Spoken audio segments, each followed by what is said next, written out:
নম্বর হিজলা আছে না, হিজড়া হিজড়া কয় না পুরুষ না মেয়ে লোক, দেখলে ডর করে বাবা উঠলাম ভাই রে, ওনো মনে আমাকে ধৈরা মনে এক সাথী দেয় কয় আর দিব আল্লাহ জানি দেয়, কিছু কয় না দেখে বেঁচে গেছেন।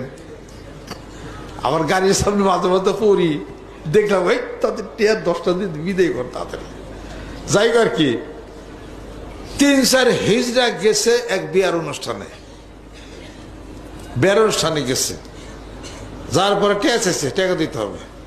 তারা কইছে যা আমরা কত কষ্ট মষ্ট করে কিছু মেহমান টেমান আইছে, গরিব মানুষ আমরা, এই তোমরা যে 4,000 5,000 করে চাও, আমাকে তো দেওয়ার তো ক্ষমতা আমাকে নাই।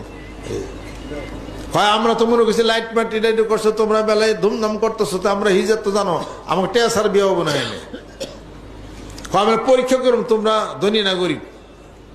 পরে হিজড়ারা সব বাড়ির মধ্যে গেছে, যার পর দেখা আসলে গরিব তারা। পরে হিজড়া তো টাকা নেই নাই, সব হিজড়া মিলা 16,000 টাকা তার দিয়া বাকি বিয়ার অনুষ্ঠান চালিয়ে দিচ্ছে। জোর করে সুবহানাল্লাহ। সেই হিজড়া 16,000 টাকা দিয়া বাড়ির সব অনুষ্ঠান বাদ বাকি যা হয় সব সাইরা দিছে, 1 টাকাও নেয় না। তাহলে ভালো না? ভালো না? ওরা তো জোর করে আপনার কাছ থেকে 200 টাকা নেয়, আপনার সৎকা হয়ে গেছে, খারাপ করেন না, দিয়েন কিছু, নাহলে তারা কি করে